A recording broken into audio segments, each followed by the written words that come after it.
Hi there, everybody. Welcome to another special Dome at Home from here in rainy Florida. It was quite the day today.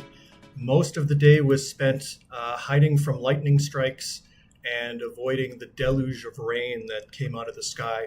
The morning actually looked not too bad when we got up around 8 or so. It looked like maybe the weather might hold off, but then this stuff just rolled in from the Gulf Coast and just hammered everything. There were some flooded out areas and lots of lightning and serious winds. So it was pretty understandable that they waved off the launch today. So instead, I had a day off. I went and visited the Kennedy Space Center visitor center, and I'll show you some pics of that and stuff like that.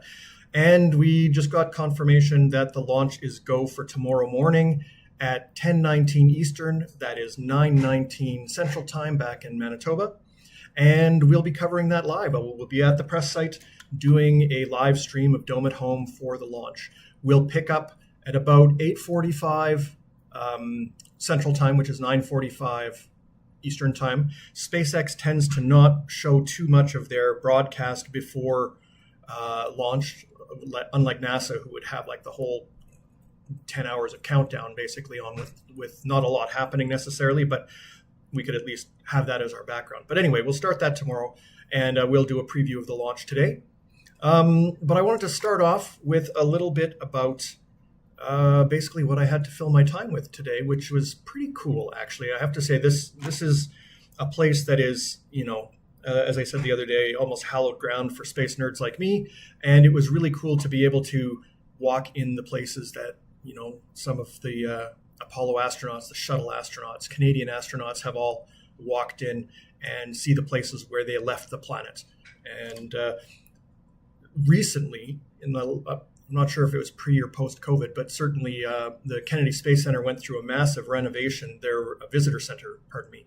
And it has really taken on a bit of a theme park feel. And I don't mean that in a bad way. I mean that they have really upped their game in terms of, we know there will be long lineups for things, so let's do things in the lineup to entertain people. Let's have, not just a place where you line up, but it looks like the gantry of the rocket, and there'll be little videos and so on. And before you go in to see the space shuttle Atlantis, you go into a little theater where it tells the story of the building of Atlantis and things like that. It's actually really well done. And it's not, you might think that a theme park and sort of the hard science engineering history of Kennedy Space Center might not fit, but it actually works pretty well. And it certainly makes it much more accessible to all the people that I saw today. You could tell that there was, in every family group, there was one person that was really excited to be there. And then there were the rest of their family, which ranged from excited to be there to, well, this is okay, to, oh gosh, can we go home now? And so they really work hard to catch those other folks as well. I had a nice chat with the guy in the hot dog line, and he was bringing his daughter to see their first launch. And they figured, well, the first launch doesn't matter. Then we'll start getting more picky with which ones we come to see, because she's really excited about rockets in space, and I want to nurture that. That was awesome to hear. Okay, anyway, enough looking at my hotel room here. Let's get to a few pictures. First of all, there's the countdown clock. That's not the actual NASA countdown clock. That is just me counting down to launch time. So we're only 14 hours away from launch. And it was really nice to hear that confirmation. And actually, the weather forecast is up around 60 to 80% go tomorrow. If you were watching my Facebook page, Scott the Skywatcher, you probably saw the picture of the weather that I posted just a couple of hours ago. There was some blue sky. The clouds were all moving off. Of course, there could be more storms coming in, but really the weather looks pretty good for tomorrow. So I'm feeling pretty confident. Oh, hey, Andorra, how are you? Good to see you in the chat there. Feel free to drop into the chat and say hi and let us know where you're watching from and things like that. Usually I'm in Winnipeg and everybody's all around the country. This time I'm the one distant. But yeah, I went to the Rocket Garden. Andorra's talking about the Rocket Garden, and you'll see some pics of that. There isn't a whole lot of change there because it's mostly historical rockets, but it was pretty cool. But I totally get it. I was up there taking rivet photographs and like really taking a lot of pictures, and other people would sort of walk through and say, oh yeah, that's nice. What's next? To each their own. Totally fine. Let's take a look at some of the shots. Oh, that's the wrong one. We'll do this one first. And where are you? Do I have to bring... Okay, interesting. That's one of the advantages of being here, doing all your own tech work in a hotel room with hotel Wi-Fi. It's a little challenging. So the big thing here, of course, is that they've got a bunch of real spacecraft. There's some simulator rides where you can feel like the launch of the space shuttle and go on to Mars, and there's even some advanced ones where they put you in the big Jolly Jumper zero gravity simulator, and you can bounce around and feel what it's like to walk on the moon and things like that. But the real attraction is some of the real hardware that is either flown in space or was designed to take people into space. And that goes right back to the Mercury program, the American Human Spaceflight program back in the 60s. They have this Mercury capsule. It's a real one that was not flown, and they just have it on display here. A lot of the things are hanging from the ceiling, but then they have these wraparound walkways, so you can basically get up close and personal with all angles, while at the same time not letting people climb on them like monkey bars. But for those that want to climb on them, there was a Mercury capsule mock-up that you could climb into. It had just rained and everything was just soaking wet, and I didn't really want to lie back on my back to get all wet to fit in there. And in fact, I've been in one before and I can barely fit into it. I'm not quite 6 feet tall. They took short astronauts to begin with for a reason. They literally had to put them in there like Spam in a can, they said. You don't get into a Mercury spacecraft, you put it on. It's basically just a big suit. I'm not sure if you can see the seat in detail there too much, but it's pretty neat. Oh, hey Kathy, nice to see you. Yeah, it's great to be here. No, Rihanna, one of my coworkers at the planetarium, nice to see you as well. Yeah, it's been great to be here. This is my fourth time to KSC in my lifetime. One was to see a shuttle launch, Marc Garneau, back in 1999, I guess it was. STS-97, his final flight. That was amazing. Saw a nighttime shuttle launch. Wow. Then I came to see Return to Flights, STS-114, and it got bumped and I didn't get to see it. But I still did all the tours. And then, let's see, I was here again for something, and now I'm here now.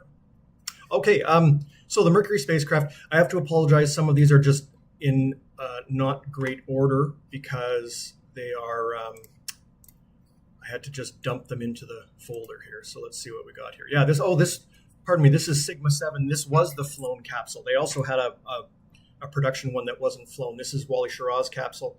And one of the later Mercury flights where they were staying up more than 15 minutes and actually orbiting the Earth and doing some science and doing experiments like eating and going to the bathroom, because nobody knew if that would work at the time. I mean, it was really an unknown. It's attached to the Redstone rocket, and they've got one here with some of the panels open that you can look inside, and you can get right up to the engines, and it's just really, really cool. I've built a couple of models of this for the planetarium and for my house, and it's one of my favorite rockets, so I really had a good time. They have a couple of these scattered around, but most of them are standing horizontal, and so you can't really see the top end very well. This one hanging from the ceiling with a walkway right next to it was really, really cool. And let's see here. We'll just skip through some of these pictures because even the Dome at Home audience probably isn't as into the rivets as someone like me. As a modeler, seeing stuff like this is really kind of inspiring to put things together. Let's see here. We're going to go forward. And where is that is certainly not all the pictures. Okay, I'm going to take a look at getting those pictures on in a moment here. So I'm just going to transfer back to here and see if I can get some more of those pictures online. So the great thing about Florida is that the weather changes very quickly. The bad thing about Florida is that the weather changes very quickly. And so I wound up with some very interesting lunch hour time because we got a tornado warning, which was just a bit north of us. And then the folks came on the intercom all across the Kennedy Space Center, which is a massive facility. It's like Disney World, basically, in size, saying, don't panic, everybody, but lightning's going to come anytime now, so get underneath something. And, it's obviously, they've designed it for this kind of weather, so they know that it's going to happen. And they got to pack all these people into all the places. And conveniently, the best places to go and take shelter from the rain were the gift shops.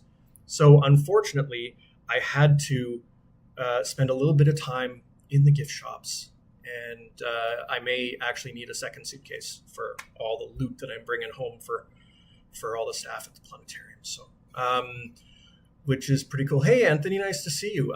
Yes, indeed. The display of the shuttle Atlantis was stunning. And I took a whole bunch of images and video. I did sort of a narrated tour walk around, and I'm going to put that together as a Dome at Home special after I get back. It just, like, I'll show a couple of pictures here, assuming I can get them all loaded up. But the Atlantis exhibit really deserves its own show because it just was spectacular. They've got it displayed at a 45-degree angle like this, so you can look at it from the top, you can look underneath it, you can get right up to the engines. The only thing that irked me about the space shuttle exhibit was that they did have the Canadarm, and they did have a section on the Canadarm where they said everybody calls it the Canadarm because it's from Canada, and that's the only time they mentioned that. The rest of the time, it was the robot arm, or the SRMS, the technical acronym. They just refused to talk about it except in that one exhibit where they mentioned it as the Canadarm. So, I mean, they say that the space shuttle is a delivery truck, and having a space shuttle without the Canadarm is kind of like having a delivery truck without the loading ramp at the back that lets you get stuff in and out. It's pretty much useless. You can haul things, but how do you get things in and out? Without the Canadarm, the shuttle basically wouldn't have much to do. Hey, Stan, nice to see you. It is a fantastic place to visit. Okay, I'm just going to see if I can get these pictures back in, because it's a little frustrating that I'm talking about things that I'm not showing you. That's not the right way to do this. So let me just see what we can do about that. Hopefully this will not take too long to resolve. I apologize. It is one of those things where you've just got so many images to show. And, oh, okay, yeah, it just didn't want to take them all. Huh, isn't that interesting? We're just going to put all of them in there and just see what happens. Okay.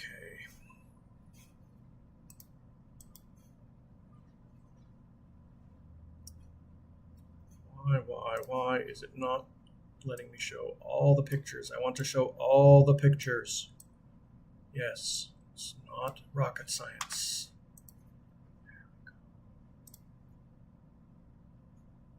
All the pictures are there. Sorry about this, folks. Yep, all the pictures are in the file, and let's just make sure we get all this going here. It's not letting me step through all of them. Okay, maybe it'll do it when we switch to that page. Sorry, one of the things, of course, doing all this streaming stuff is that you have to learn a bunch of new software. And I find it hard to learn a lot of new software. So we'll go through these again, and hopefully we'll be able to get to the rest of our pictures. They're all there. They're all there.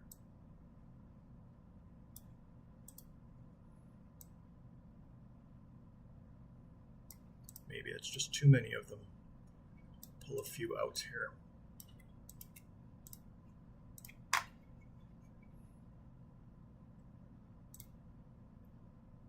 Okay, well, I've got a few of them here. It looks like it only wants me to have 9 pictures at a time. So we'll come around to that, and I'll just pull a few out of.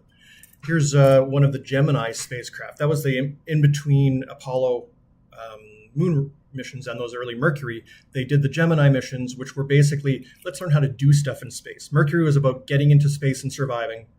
Now, how do we put spacecraft together? How do we stay up there for 2 weeks? How do we do spacewalks? All that kind of stuff. And the Gemini program was good for that. And it had 2 crew members, basically with the same amount of room as the Mercury spacecraft. So they each got their own little phone booth to sit in.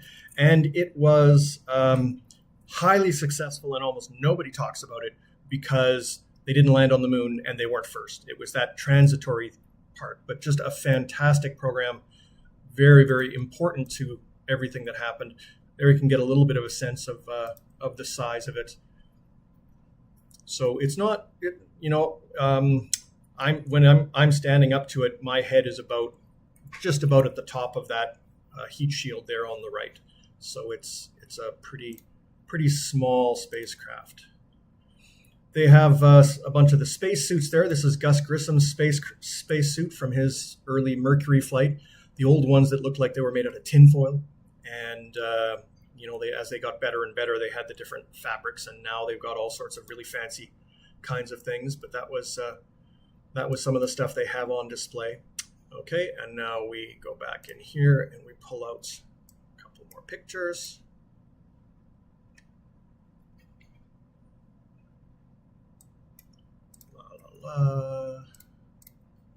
So annoying, I'm sorry. I'm just going to grab the space shuttle ones and put them in because I think that was some of the highlight. Oh, those have not transferred over. Darn it. There's only so many of these things that have been transferred over from the phone. Again, the internet is so slow here, ironically, that having a little bit of trouble getting some of this stuff going. Here we go. One of the things they have is a recreation of the Mercury mission control. This is those people in the spam in a can were shot up into space, and they didn't have computers or video or things like that. So there was literally a mechanical map with basically a circle showing where the spacecraft was and where it was visible from. And there was machinery behind it that would move that thing through a slot. It was like one of those wind up clockwork kinds of toys. And so they had to basically cut a new map for every mission to put the grooves in the right spot. And if for whatever reason the spacecraft had to stay up longer, they literally had no way of tracking it.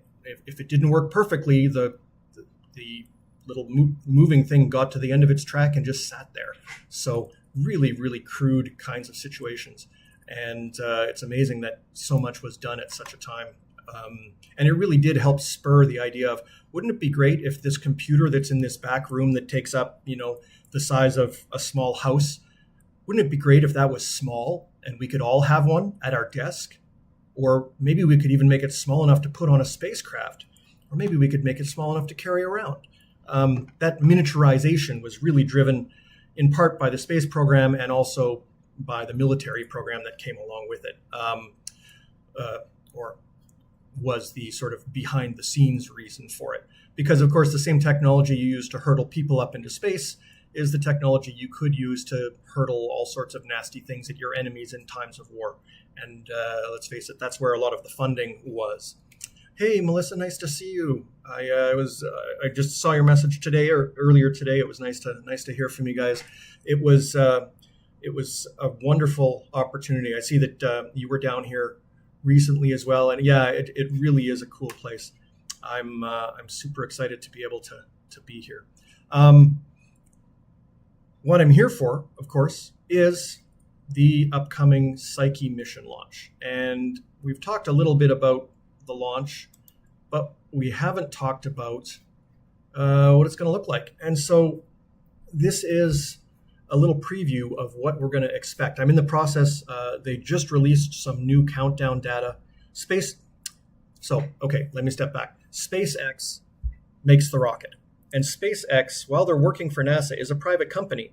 And while NASA, as a public entity, has this sort of transparency rules and everything that they have is sort of available online to you immediately and things like that, SpaceX doesn't have to do that. In fact, they probably can't, because some of that information might even be proprietary that their competitors could use or whatever. So they don't have all the information that I'd like to have to be prepared for the launch tomorrow. I like to have the timeline so I know when the rocket boosters are going to come off and when the landing is going to happen and when the spacecraft pops out and all that kind of stuff. And they really don't provide that information. So I'm piecing it together from previous launches of what's called the Falcon Heavy, which is this big rocket. It's actually 3 rockets side by side with a 4th rocket on top, all of them based on the Falcon 9 SpaceX rocket. And it is scheduled to take off tomorrow at 10:19 and 43 seconds Eastern Daylight Time. So that's an hour ahead for you folks in Manitoba. And apparently it is thunderous, very, very loud. This is one of the largest operational rockets in the world, and 27 engines at the bottom of there, 9 on each of the Falcon 9s. That's where the 9 comes from. And then they all ignite at once and the thing lifts off. After that, let me make sure I get the right picture here. Yes. About a minute after launch, the rocket is accelerating. It's starting to tip over because it doesn't really want to go just straight up. We want to get it into orbit around the Earth and send it off on its trajectory off to the asteroid. So it sort of has to curve around to get up into an orbital kind of plane. And as it's doing that, it's accelerating and it's going through the atmosphere. It's getting faster and faster. It exceeds the speed of sound. You get the sonic boom kind of thing. And about a minute in, it gets to what's called max Q, which is the maximum dynamic pressure. Basically, your rocket is pretty much a tin can. And if you have ever played with a tin can before, it's pretty easy to crush if you put pressure on it. Well, maximum pressure is the most risky time for a rocket. So they slow down a little bit then, and then make it through this sort of densest region of the atmosphere at this critical speed. And once they get past max Q, they can put the pedal to the metal again and head up full speed into space. And it continues to curve and curve to go over the horizon, and we'll lose sight of it depending on clouds. Probably at some point. We may still see the bright dots from the engines after a couple of minutes, but probably not a whole lot of detail, at least from the ground. However, NASA TV, of course, will have a better view, and also the simulations, so we'll be cutting to them at some point from our live cameras. After a couple of minutes, those side boosters have burned out, and they get dropped off because now they're basically just mostly empty fuel tanks. They're just extra weight. The main engine, the main stage continues to go, and these rockets will actually do a couple of what are called burn back burns, and they will flip around and head back towards the launch pad, which is very cool. And so those two side boosters are going to land side by side within our site as well. So as soon as they come into view, we'll switch back to our live cameras and we will watch the near simultaneous side by side landing of these rockets, which is going to be again pretty cool, I think. Eventually, the center stage burns out, and the second stage separates from the spacecraft or from the rocket, again dropping off the extra empty fuel tanks, and then continues on its journey. Now, in this case, the center stage is not going to be recovered.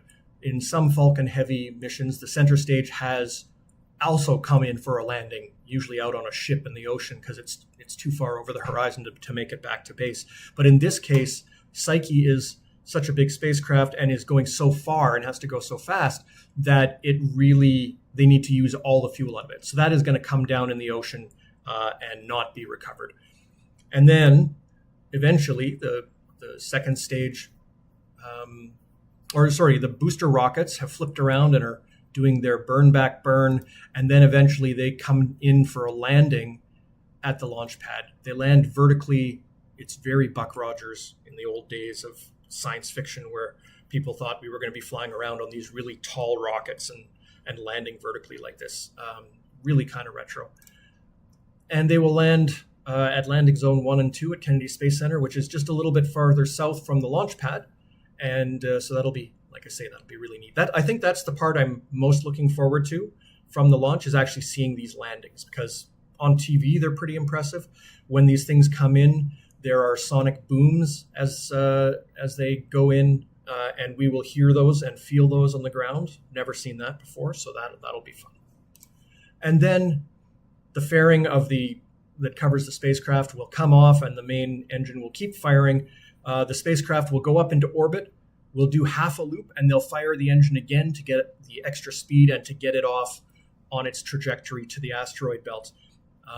About an hour after launch is when the spacecraft is separated from the rocket, and they start unfolding the solar panels and locking onto the sun so it knows its navigation and things like that. So we're not actually going to hear from the spacecraft for quite a while after launch, which is a little concerning. It's nice to know that things have worked properly, but there will be telemetry and information coming back, so we'll know kind of what's going on. But I know Lindy, the PI, was saying, when we hear from the spacecraft in space and it says, I'm okay and everything's working, that's when the mission starts for them. Because until then, you really don't know. And it's not like you can go up and, oops, I forgot to take that cover off, or oops, I forgot to put that battery in, or something like that. You can't deal with that, obviously. Not that they forget that kind of thing. But anyway. And then Psyche will be on its way to the asteroid Psyche, its namesake. It'll arrive very slowly. The spacecraft has its momentum from the rocket. It has its own thrusters. They are what we would call very efficient thrusters. They use hardly any fuel, but they also give hardly any velocity. It's a slow, steady buildup of speed. It's a 6-year trip out to see Psyche. Now, they will be actually flying past Mars and getting a gravity assist from Mars a couple of years in. And I assume at that point, they'll test the cameras and all that other stuff. So I'm sure we'll get pictures back in the next few weeks, and then a lot of great pictures around the Mars encounter. But it will be a little bit of a wait until we get to Psyche. I'm sure most people will forget all about Psyche until the week before, when the spacecraft is woken up and the social media folks start putting out the, hey, this is happening, and we'll all sort of plug back in and catch up. It'll be really cool to look back and think, oh yeah, I was there when that thing went up into space.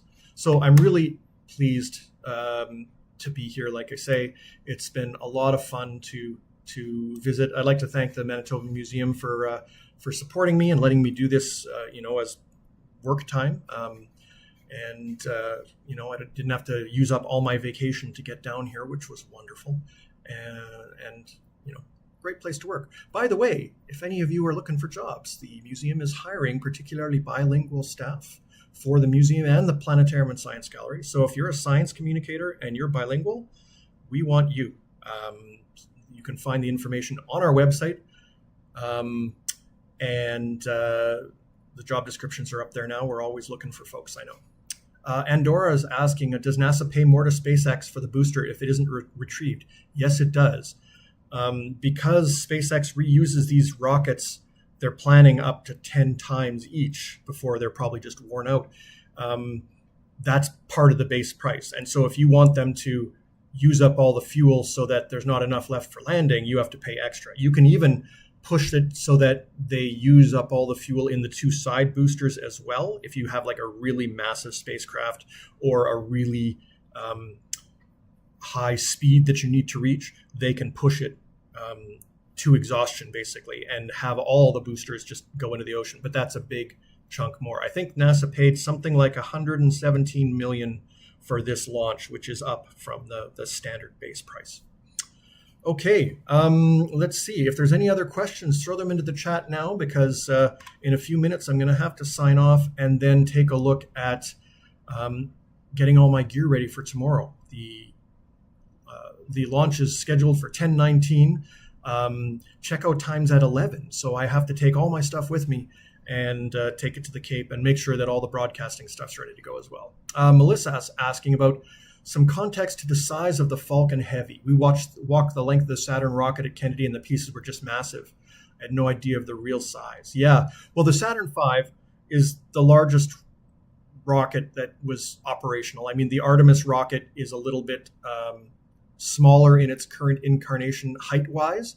So the Saturn V is still sort of the physically biggest rocket that has done anything useful. I mean, the SpaceX Starship will exceed that at some point, but that's not there yet. The Falcon Heavy is not that much smaller. I would say that it's almost the same height, but it's quite a bit narrower. The girth of the rocket is probably a third of the Saturn's stage, so it's quite a bit smaller, carries a lot less fuel. I'll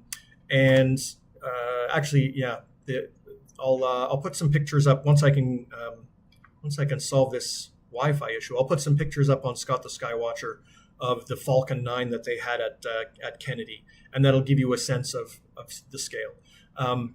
But instead of those 5 big engines that they had at the bottom of the Saturn V, there are 9 quite a bit smaller engines clustered around each Falcon 9. And so with 3 of those Falcon 9 strapped together, you got 27 engines, all of which would have their own plumbing and pumps and fuel lines and all that kind of stuff. And all of them have to, work perfectly, because when a rocket engine fails, it tends to do so quite catastrophically.